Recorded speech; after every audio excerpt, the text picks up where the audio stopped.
Vamos a finalizar con patologías del esófago.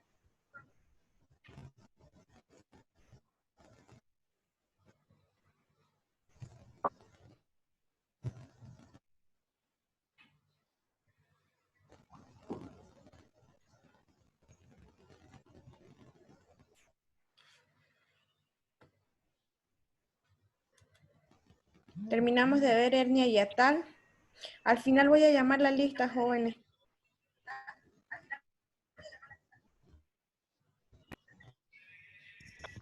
¿Qué vamos a ver ahorita, doctora? Disculpe. Cáncer de esófago. ¿Nuevo tema? Sí, terminamos hernia hiatal, ¿no es verdad? Terminamos la Sí. hernia hiatal y ahorita vamos a ver cáncer de esófago y con eso finalizamos. Al final de finalizar la parte de cáncer de esófago, cualquier pregunta me pueden hacer conforme a esófago, porque con eso ya estaríamos terminando. Sí.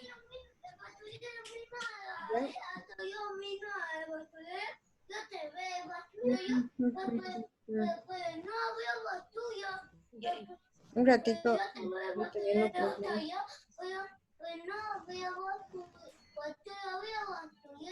Ya ni modo, hijito, ¿para dónde tenés tu silla?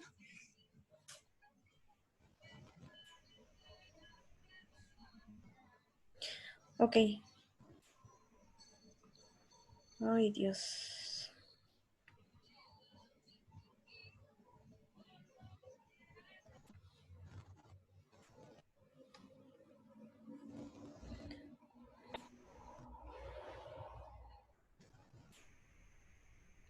Ya, aquí. Aquí nos quedamos. Entonces vamos a ver tumores de esófago, jóvenes. ¿Qué son tumores de esófago o cáncer de esófago? Los tumores de esófago son las displasias de la mucosa esofágica. Ya tenemos bastantes distintos tipos de tumores, pero principalmente vamos a ver como cáncer de esófago.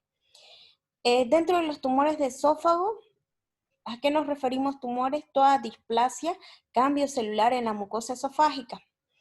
Tenemos dos tipos, los benignos y los malignos. Los benignos muy rara vez se encuentran, todos son asintomáticos, no presentan alguna sintomatología que nos llame la atención o algo agravante, pero si es muy grande, en el caso de los lipomas o los hemangiomas, hay que hacer un tratamiento quirúrgico. ¿Por qué?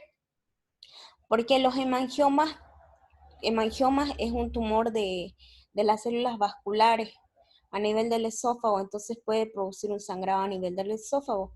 Al igual que los lipomas, es una acumulación de tejido graso a nivel de la mucosa esofágica, entonces por ende puede producir una obstrucción, oclusión a nivel esofágica. Entonces, dentro de los tumores benignos, tenemos los leiomiomas, que son tumores en el músculo liso, los fibromas, los lipomas, que son la acumulación de grasa a nivel de la mucosa esofágica, los hemangiomas, que son, como vuelvo a repetirlo, del tejido vascular, los neurofibromas, que son tumores neuronales, y los linfangiomas, que son también del torrente linfático o ganglios linfáticos. Tenemos los papilomas escamosos inflamatorios, que no son que son muy raros. Se encuentran algunas veces pequeños papilomas sésiles, que es un pequeño pseudotumor, un tumor falso. No le vamos a dar mucha importancia a los tumores benignos porque realmente, como les dije, en su gran mayoría son asintomáticos y si alguna vez lo encontramos en una endoscopía, es de manera accidental. Su gran mayoría no da ningún síntoma. Los tumores malignos, ese sí nos interesa. Los tumores malignos tenemos dos principalmente. El carcinoma escamoso, que es el más frecuente en el 95%, y el otro que tenemos es el adenocarcinoma, que es el otro 5%, menos frecuente. ¿Ya? Vamos No a estamos dar... viendo los tumores malignos, doctora. ¿Cómo? Los tumores malignos no se veía en la diapositiva o solo lo mencionó usted. ¿No se está viendo la diapositiva en este momento? Tumores malignos, ¿no? Ahorita, ¿qué están viendo? Diapositiva de carcinoma Carcinoma escamoso. escamoso. Ya, está Se bien. mostró, doctor, en la parte de abajo está tumor. Ah, ya, ya, ya. Tumores malignos, sí. Ya, no se preocupen, no se preocupen. Ya, silencio. Ahorita lo van a verlo los dos, no se preocupen. Yo lo estoy nombrando el carcinoma escamoso y aquí no se ve el adenocarcinoma, pero no hay problema, ahorita lo van a ver, no se preocupen. ¿Ya? Igual lo voy a explicar. Un ratito. Los tumores malignos, entonces como les digo, el carcinoma escamoso es uno y que es el más frecuente. Ese es el que más vamos a ver. El carcinoma escamoso es un tipo de cáncer, es una displasia a nivel celular, a nivel del esófago. El carcinoma escamoso es el más frecuente, como vuelvo a repetirlo, en el 95%, o sea, prácticamente es el más frecuente de los carcinomas. Este carcinoma se da sobre todo, siempre les he dicho que los cánceres, o todo lo que es cáncer, se da más que todo en pacientes adultos mayores. No en todo, porque hay otros tipos de cáncer que ataca también a niños y otros. Pero el carcinoma escamoso, en este caso esofágico, siempre es en pacientes mayores a 50 años, es lo más frecuente. Tiene una frecuencia de 2:1 varón-mujer, o sea que es mucho más frecuente en varones que en mujeres. Tiene una alta incidencia en China, en Puerto Rico y en Sudáfrica. Seguramente por la alimentación se van a darse cuenta. Y afecta más a negros que a blancos. La verdad, esa diferencia de negros que a blancos, no sabría explicarles, pero se dice que hay una carga genética en este tipo de pacientes que tienen la tendencia para que puedan hacer un cáncer escamoso esofágico, ¿ya? En la etiología, sabemos que el carcinoma escamoso es la displasia de las células de la mucosa esofágica. Y ahora, ¿cuál es la etiología? ¿Por qué sucede el cáncer escamoso? Hay factores dietéticos, hay factores ambientales implicados sobre una base de una predisposición genética. Los factores dietéticos, vamos a verlo. Los factores dietéticos son déficit de vitaminas. Ya las personas que tienen déficit de vitamina tienen un factor para que puedan desencadenar un carcinoma escamoso. Vitaminas como cuál? Vitamina A, vitamina C, las riboglobinas, la tiamina, la piridoxina. Tenemos déficit de oligoelementos como el zinc y el molibdeno, que los pacientes que no consumen oligoelementos también tienen un factor. Contaminación de los alimentos por hongos, ¿ya? Que es un carcinógeno. ¿Dónde encontramos los alimentos contaminados con hongos? Los alimentos guardados, ¿no es verdad? Por eso es que cuando nosotros terminamos de almorzar y, por ejemplo, quedó un poco de comida, siempre se lo tiene que guardar, si es así dicho, se lo debe guardar a una temperatura baja en el refrigerador, no dejarlo a temperatura ambiente, porque en temperatura ambiente se puede contaminar con hongos. Ustedes saben que nosotros aquí en nuestro medio tenemos bastantes honguitos, cándidas y otros, por la humedad que hay. Entonces se debe incluso congelar la comida y en el momento que ustedes quieran calentarlo, y de igual manera calentarlo a una temperatura bastante elevada como para que pueda morir cualquier tipo de hongo o bacteria. Entonces, uno de los factores dietéticos es la contaminación de los alimentos por hongos.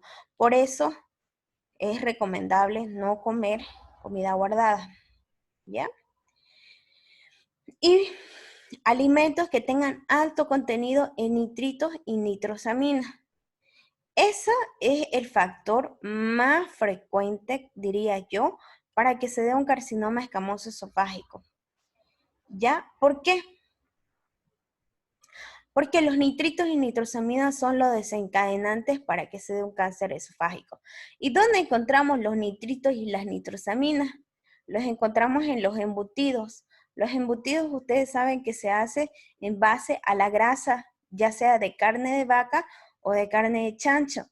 Entonces prácticamente es toda la carne magra, la carne mala, en pocas palabras, de estos animales que las utilizan para hacer embutidos, cosa de que no se deseche nada, ¿ya? Entonces, son altos en nitrosaminas. También las carnes asadas jóvenes, que es nuestra delicia, se puede decir. Las carnes asadas tienen nitrosaminas.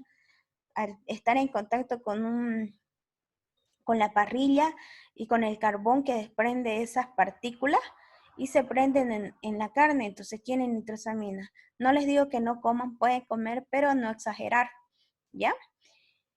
Ahora, dentro de los factores dietéticos, eso, ¿ya? Otro que se ha encontrado como factor predisponente son los estilos de vida. Por ejemplo, el consumo del alcohol y el consumo del tabaco.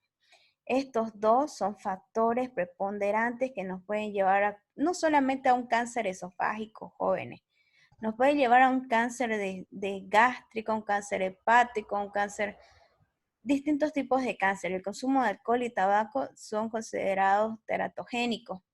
Entonces, obviamente en exageración, ¿no? Los trastornos esofágicos también nos producen un carcinoma escamoso. Pacientes que tienen un reflujo gastroesofágico crónico, que viven años y años con reflujo gastroesofágico, pueden llevar a ser un esófago de Barrett, y el esófago de Barrett es un paso para que se dé un carcinoma escamoso. ¿Qué es el esófago de Barrett? Ya se los había nombrado en alguna otra clase, en reflujo gastroesofágico. El esófago de Barrett es una metaplasia, un cambio celular, una metaplasia de las células de la mucosa del esófago. Entonces, muchas veces cuando el paciente, por ejemplo, en este caso, tiene reflujo gastroesofágico por distintas causas que nosotros ya hemos visto cuáles eran nuestras causas alimenticias, tomar mucho café, soda, ají, condimentos, embutidos, café, alcohol. Entonces, alimenticio, AINES, un paciente en estado crónico que toma todo el tiempo AINES, o un paciente que vive todo el tiempo estresado, o un paciente que tiene infección por Helicobacter pylori, y son pacientes que viven años y años con reflujo gastroesofágico. Con el tiempo, con el pasar de los años, pueden hacer un esófago de Barrett, y después del esófago de Barrett, vuelvo a repetir, es un paso para que se dé el carcinoma escamoso esofágico. Ahora, hay otros factores predisponentes que también te predisponen. Uno es la predisposición genética. Todos los pacientes, todos nosotros tenemos predisposición genética por parte de nuestra familia, porque genéticamente hay algunos genes que se pasan de generación a generación. ¿Qué quiere decir esto? Si mi papá, mi mamá ha tenido o ha fallecido o tiene cáncer, hay una predisposición, un porcentaje de predisposición genética que mi persona pueda llegar en algún momento a desarrollar un cáncer. Eso se ha explicado por la presencia de diversos genes, como el citocromo P450, que pasa de una generación a la otra generación. Entonces, el hijo puede desarrollar, ¿no? Siempre, por eso siempre, como uno de los antecedentes, usted en su familia tiene a alguien que tenga cáncer, sí, no, es muy importante, porque eso es un dato. Enfermedad celíaca de larga evolución, y otro la epidermólisis ampollosa. Menos frecuente, la verdad no se da mucho esto, más es la predisposición genética. Ahora, ¿qué vamos a ver nosotros macroscópicamente? En realidad nosotros no lo vamos a ver, ¿no? Pero seguramente por el reflujo gastroesofágico que el paciente va a tener, vamos a pedir una endoscopía, y en la endoscopía justamente nos van a informar la parte macroscópica de un carcinoma. Entonces, cuando el endoscopista ingresa al esófago y comienza a ver lesiones pequeñas, engrosadas, blanquecinas, grisáceas de la mucosa, nos dan unas pautas de que seguramente esas lesiones pueden ser algún tipo de cáncer. Ahora, después de meses o años, se pueden convertir en masas tumorales que pueden ser prominentes en el 60%, plano en un 15% y ulcerado en un 25%. Generalmente se detecta en estados avanzados, jóvenes. ¿Por qué? Porque el paciente constantemente tiene reflujo gastroesofágico y muchas veces ya pues se cansa de hacer tratamientos y todo eso, entonces lo deja pasar. Y solamente cuando está realmente mal, acude al hospital. Vuelvo a repetirles, no siempre porque seamos dejados, sino porque a veces la persona no tiene los medios económicos para la parte de la salud. Entonces, ellos saben que que se le va a pedir una endoscopía, que nuevamente se le van a hacer laboratorios. Entonces, por eso muchos de los pacientes no acuden. Acuden cuando realmente ya están muy mal. Y lamentablemente cuando ya están muy mal es porque ya el cáncer está avanzado. Entonces, la mayor parte son bien moderados y bien diferenciados. Hay una rica red linfática. Ustedes saben que al lado del esófago pasa las cadenas linfáticas del conducto torácico. Entonces, esto va a facilitar la extensión del tumor. ¿Qué quiere decir eso? Que las cadenas linfáticas y el conducto torácico, las arterias esofágicas, la arteria aórtica con sus ramificaciones pasan a nivel del esófago, tiene una tendencia de extenderse mucho más rápidamente el tumor hacia los órganos vecinos como el pulmón y el hígado, ¿ya? Entonces, esos jóvenes en la parte macroscópica, la evolución es de comienzo insidioso. Puede presentar el paciente una disfagia, una obstrucción tardía y un cambio de dieta sólida a líquida. La sobrevida a los 5 años es un 5%. Hay recidivas locales y a distancia y es frecuente después de una cirugía. El tratamiento, jóvenes, el tratamiento se los voy a explicar ahorita mucho más detallado, pero el tratamiento se va a hacer, depende de la clase de cáncer que tenga el paciente, ¿ya? ¿Qué quiere decir eso? Tenemos nuestra clasificación de TNM, la clasificación TNM que es el tumor, nódulo y metástasis, que se las voy a mostrar ahorita en imágenes para que me puedan entender mucho mejor. Entonces, según esta clasificación, cuando el paciente tiene un T1, T2, T3, pero siempre y cuando no haya presencia de nódulos ni metástasis, es quirúrgico. Pero si ya hay presencia de nódulos, muchas veces hay que hacer un vaciamiento ganglionar y hacer quimio y radioterapia al mismo tiempo. Ahora, cuando no es así, cuando ya está metastizado, ya no hay tratamiento, el tratamiento es paliativo, se le hace ileostomía de alimentación para que el paciente pueda alimentarse por ahí y así poderle dar unos años más de vida o unos meses más de vida. Las metástasis principalmente se dan a hígado y a pulmón, porque son los lugares más cercanos. Ahorita vamos a tocar mejor la parte de tratamiento, les voy a mostrar otras diapositivas que las he preparado mejor de cáncer de esófago. Les comentaba sobre este otro tipo de cáncer que podemos encontrar en esófago, en un 5% los adenocarcinomas, que se presenta en pacientes mayores de 40 años, es más frecuente en hombres que en mujeres, pero es el menos frecuente en general, ¿ya? Muy pocas veces se ve adenocarcinoma. Siempre el más frecuente es el carcinoma escamoso, pregunta de examen, ¿ya? Es más frecuente en blancos que en negros y es al contrario del cáncer escamoso. Los pacientes consultan por disfagia, disminución de peso, hemorragia, dolor torácico y vómitos, y el pronóstico es de muy mal pronóstico. Tenemos otros tipos de cáncer que son menos frecuentes, los melanomas, los tumores endocrinos y carcinosarcomas, que eso no los vamos a tocar porque nuestra materia no es oncología, sino gastroenterología, entonces vamos a ver más que todo los cáncer, el tipo de cáncer esofágico más frecuente. ¿Ok?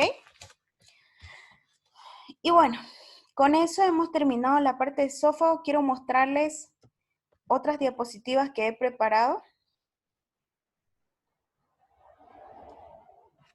¿Hasta ahí tiene alguien alguna pregunta, jóvenes? Jóvenes, ¿hay alguien ahí? Sí, doctora. No hay Nada de preguntas, ya. Doctora, mencionó que el más frecuente era el carcinoma escamoso, ¿verdad? Sí. Ah, ya. Eso quería anotar. Ok.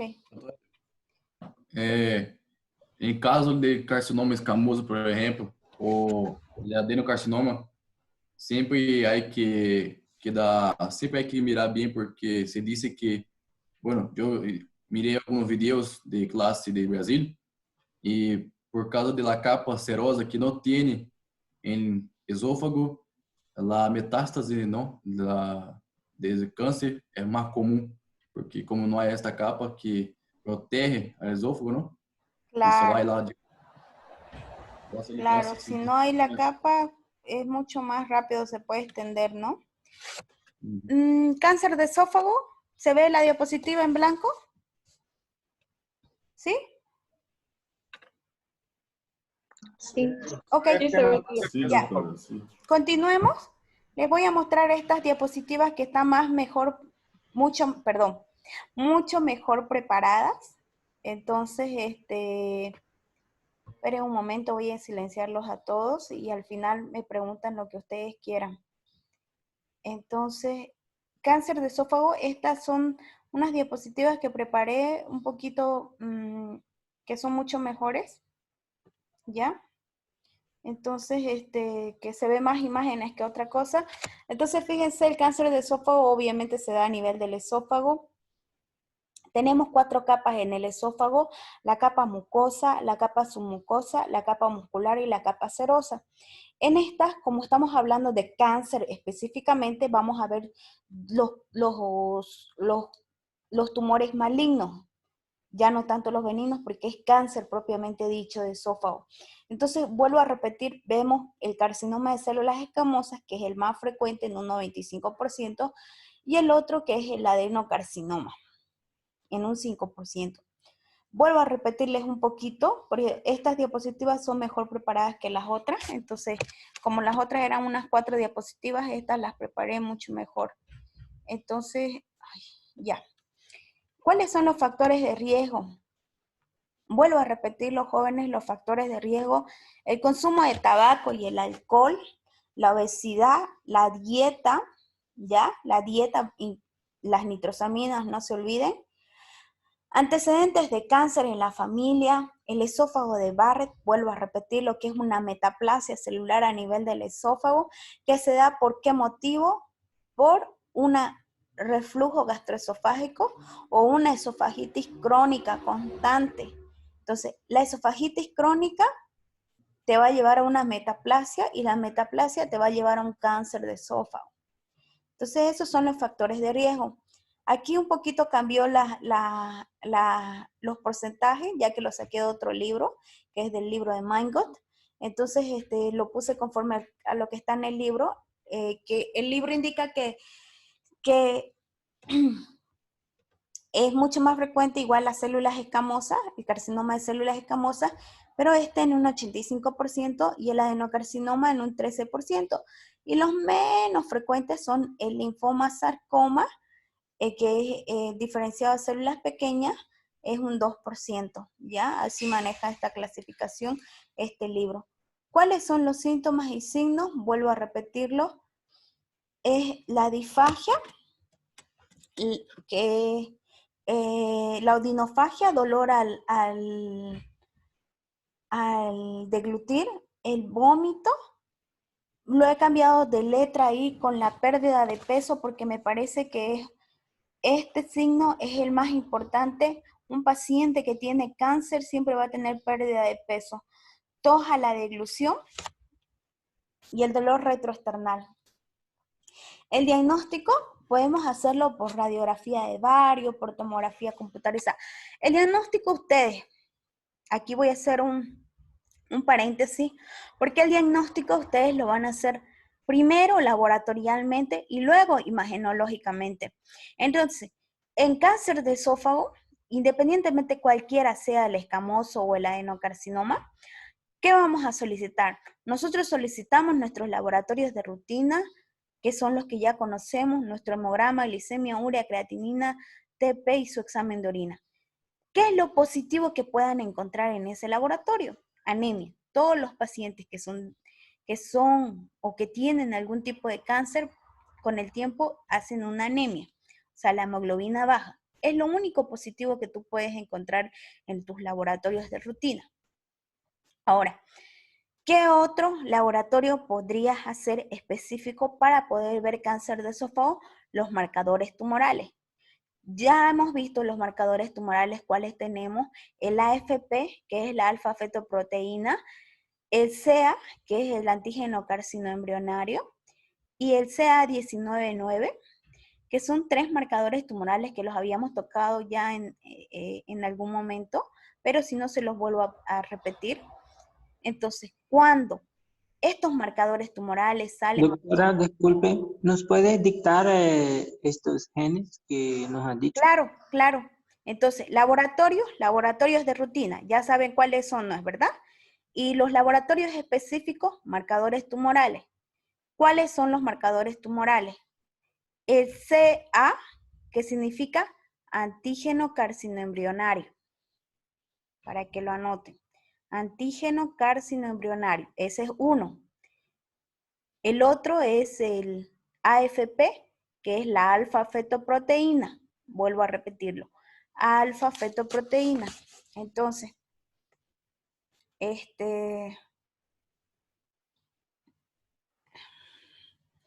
AFP. AFP, ajá. Aquí se los voy a anotar. Texto. Aquí, sea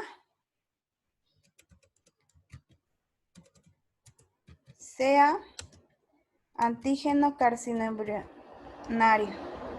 Significa antígeno carcinoembrionario. ¿Ya? El otro es el AFP, que significa alfa fetoproteína. Y el CA19-9, que es otro marcador tumoral. Entonces aquí abajito se los voy a poner marcadores tumorales positivos. Esos son los marcadores tumorales positivos. Y además vamos a pedir nuestros laboratorios de rutina, que ya saben cuáles son. Entonces pedimos nuestros laboratorios de rutina y nuestros marcadores tumorales. Ahora, así hacemos el diagnóstico laboratorial. El diagnóstico imagenológico lo vamos a hacer, podemos hacer una radiografía de barrio que es barata, una tomografía computarizada un poquito más cara, pero la que en realidad nos va a dar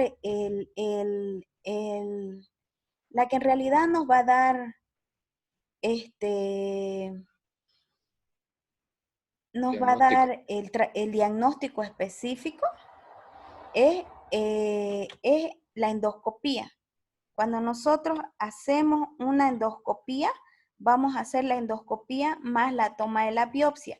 Entonces, por endoscopía nosotros vamos a ver cómo está el esófago en todo su recorrido, pero además de hacer la endoscopía vamos a pedir una biopsia, vamos a pedirle al endoscopista que nos los tome una biopsia y con eso ya tenemos el diagnóstico. El tejido que saque el endoscopista se manda a patología, el laboratorio tarda casi un mes, entonces, o 2 semanas en muchos casos.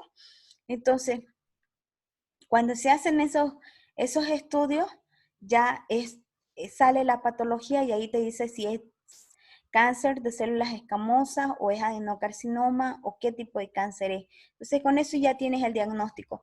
Obviamente puedes hacer otro tipo de estudios como la radiografía de barrio, la tomografía computarizada, que nosotros hacemos la tomografía computarizada para ver si es que ya hay metástasis en otros órganos. También se hace la tomografía con emisión de positrones que hay en el Hospital San Juan de Dios, conocido también como gammagrafía. Ahí te muestra igual si hay células cancerígenas. Se puede hacer ecografía endoscópica, no tenemos aquí en Santa Cruz, ahí en Cochabamba, en el Hospital Gastroenterológico. Se puede hacer una broncoscopía, una toracoscopía y la laparoscopía diagnóstica. Pero en realidad, el que nos va a dar el diagnóstico, endoscopía más toma de biopsia, ¿ya? Pregunta de examen. Entonces, continuemos. Aquí les muestro una imagen de un esofagograma, que es el esófago dilatado. Fíjense cómo se ve aquí la imagen, la terminación en pico de pájaro. Esta es otra imagen. Fíjense que este es un esofagograma. El esofagograma ya les he dicho que es, ¿no es verdad? El paciente toma el contraste y se toma las radiografías. Entonces aquí vemos otro.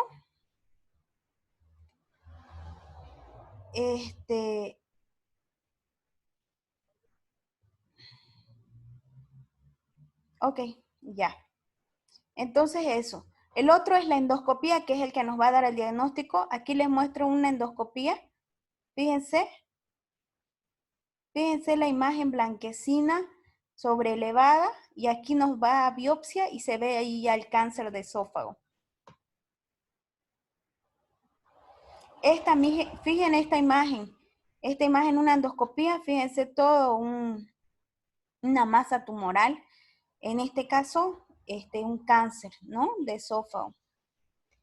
Aquí, esta es una endoscopía, una ecografía endoscópica, ¿ya? No tenemos acá en Santa Cruz, pero hay en Cochabamba, que se realiza para ver a estudiar bien todo el esófago, es una ecografía endoscópica. Esta es una tomografía. En una tomografía se ven las imágenes, fíjense aquí, está apuntando, este es el esófago y aquí el crecimiento celular del esófago. Y bueno, tenemos otros estudios, como les muestro el de acá, que es la gamografía, donde te muestran si es que ya hay metástasis de órganos del cáncer de esófago. Esto más que todo nos va a ayudar para estadiar el cáncer. Nosotros estadiamos el cáncer con este tipo de estudio, con broncoscopía, con tomografía, con gamografía, estadiamos. Y podemos estadiarlo en un tumor, el tumor in situ, que normalmente nunca lo encontramos in situ, que es cuando recién está comenzando el cáncer. Tenemos el tumor in situ en mucosa, tenemos el T1, que es,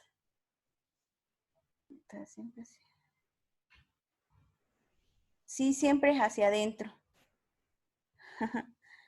Siempre es hacia adentro los tumores. O sea, la sobreelevación siempre va a ser hacia arriba, ¿ya? Pero el avance siempre va a ir desde la mucosa hasta la serosa. Entonces, fíjense, jóvenes, Se va a cortar su clase, se va a doctora. cortar la clase, entonces, Hola, doctora. entonces volvemos dentro de unos 5 minutitos, jóvenes, por favor. Lo voy a... Ya, doctora, nos manda Ahí, el link. 10 minutitos, doctora, 10 minutitos. Está interesante, está interesante. sí, por favor.